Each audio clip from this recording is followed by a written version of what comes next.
In today's video, I am going to teach you how to set up and share Notebooklm.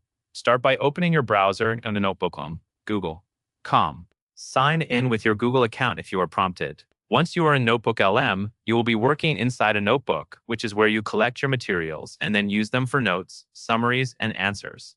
In the main workspace, click into the notebook title area and type a clear name for your project. This title helps you and anyone you share with quickly understand what the notebook is for. After you type the name, click on the highlighted title area again to confirm the change and make sure it is saved. Next, add the content you want Notebooklm to reference. Look for the Add Sources button and click it.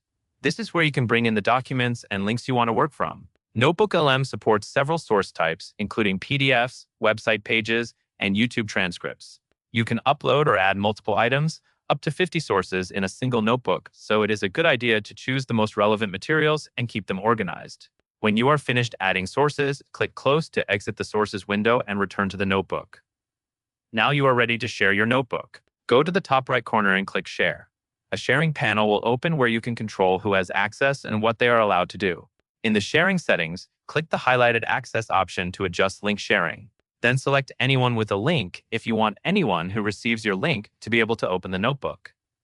After that, review the permission level. You can choose a viewer role for someone who only needs to read and reference the notebook, or an editor role for someone who should be able to add sources and make changes alongside you.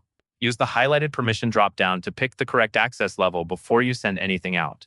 Finally, click the highlighted area to copy or confirm the share link, and you can then paste that link wherever you want to share it. That covers everything you need to know.